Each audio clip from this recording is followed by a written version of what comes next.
I never meant to become the person who brings her own cast iron skillet to a friend's barbecue. But halfway through summer, as my grocery line total crept toward $90, I paused and thought, there must be a more radical route. That's when I started a month-long experiment in extreme frugal living, not to starve or scrimp, but to redesign how I think about abundance. Over 4 weeks, I tried odd hacks, tactical swaps, bartered deals, and micro-experiments that no one in my circle had heard of. The results surprised me. In this video, I'll take you into that journey, profile others doing even more extreme frugality, and share new, genius-level tips you probably haven't tried yet. My hope, to spark an inner shift so frugality stops feeling like a sacrifice and starts feeling like a creative freedom. Before we jump into the experiments, a brief detour. People have always practiced thrift when times were tight. In ancient Rome, household managers, the villicus, would reuse broken pots, mend clothes, and compost kitchen scraps in mound gardens.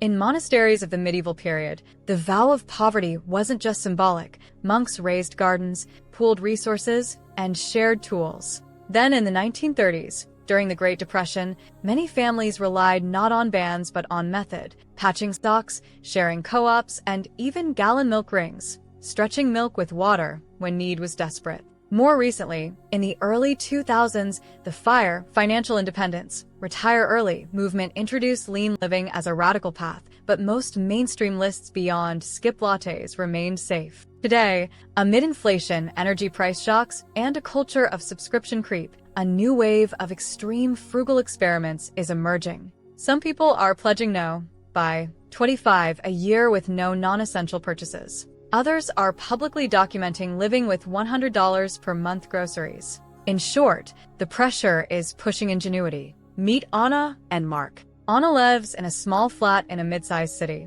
She declared a 60-day subscription fast, cancel everything, streaming, apps, memberships, and live off only free or essential services. Mark is a young single engineer who rented out his tiny shed in his backyard, only 100 square ft, for extra cash, and decided to eat from a local Library of Things share club, so he never bought the tools he needed. On day 20, Anna texted me, "I didn't realize how much dopamine I got from automatic monthly billing. I feel like I'm detoxing." Mark sent a photo of a neighbor borrowing his high-pressure washer, paying him $10. "We're building microeconomies on my block," he wrote. Each of these people is not being cheap in a lame sense. They are experimenting with constraints to see what grows. Their risks, frustrations, small victories, they show that extreme frugal living isn't a one-size-fast track. It's a messy, creative workshop. The mindset, scarcity as a creative tool. One of the biggest shifts came early for me. I stopped viewing lack as punishment and started treating it as a prompt. In psychology, this is akin to the constraint paradox. Imposing limits can boost creativity, since you have fewer choices and thus need better ones. Every time I saw a purchase impulse, I paused and asked, what else could I do? If I thought, I need a picnic blanket, I tried sourcing an old sheet. If I wanted a specialty spice, I swapped with a neighbor. Over time, my brain rewired. Instead of, I can't afford, I asked, how can I retool? But there's a line. Too much constraint leads to decision fatigue or social isolation. That's why I recommend micro-experiments, lasting a week or two, rather than full-scale austerity. By day 28 of my experiment, I realized something odd. I missed nothing essential. My anxiety about, what if I need this, faded. But a new tension emerged, social friction. I declined birthday presents, just a card, please, and some friends raised eyebrows. Mark's neighbors wondered why he refused to buy a lawnmower, even when he borrowed theirs. Yet the curiosity overtook the judgment. People asked. I answered. Connections formed around the experiments. But behind the scenes, there were daily choices. Do I have enough time to barter? Or was skipping a brush too extreme? That tension is part of the process. Income levers via frugal design. Now, let's flip the equation. Not just cutting cost, but generating micro-income via frugal design. 1. Time banking your services. Instead of exchanging dollars, exchange hours. You teach piano for 1 hour. Someone mends your jacket for 1 hour. Many local time banks exist already, enabling people to swap services without currency. 2. Micro-digital products born of your constraints. While on my frugal experiment, I wrote a 1-page constraint cookbook, recipes optimized for pantry staples. I sold it to friends for $5. You can turn your frugal hacks into low-friction digital products, templates, guides, checklists. 3. Negative expense arbitrage. Find chores people already pay for, laundry pickup, basic errands, and fold them into your existing routes or commute. You don't need to build a huge business. Just capture micro margins from what you already do. 4. Community microleasing. Rent out underutilized parts of your life. A garden plot, parking space, storage shelf, even plant cuttings. Someone in my experiment rented my spare freezer shelf for bulk vegetables in winter. 5. Thermal layering overheating. Rather than turning up the heat, reprogram your heating system to a minimal safe baseline and boost your personal insulation.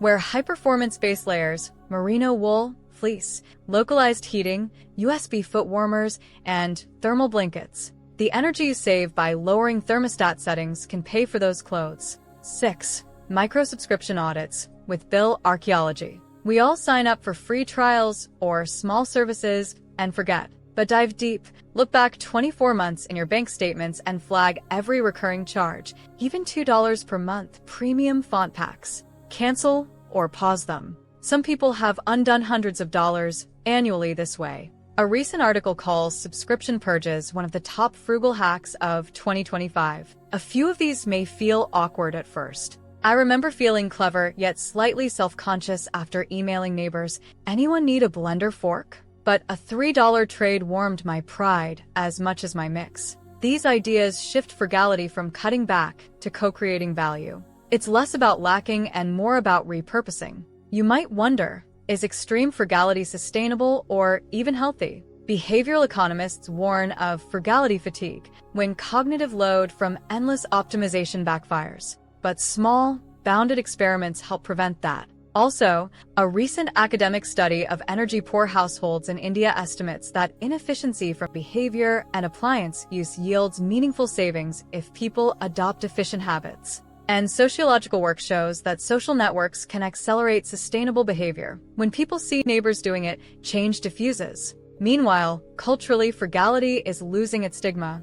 A 2025 survey found over half of Gen Z adults in the US spend nothing on dating as they tighten budgets and view financial responsibility as attractive. So extreme frugality is not niche, it's entering cultural consciousness. The risks, pushback, and how to steady your path. Extreme frugal living can come with pitfalls. Social isolation or misunderstanding, friends or family may see your choices as odd or judgmental. Be ready to explain it's an experiment, not a virtue sign. Time trade-offs. If you spend hours bartering and fixing instead of working or resting, that may not be net positive. Decision fatigue. Making countless small savings decisions can wear you down. That's why bounded experiments and checklists help. Unintended harm. If you skip car repairs or medical checkups just to save, that's danger. Always distinguish essential from optional. The key is to anchor in purpose and set limits. I will do this experiment for 30 days max.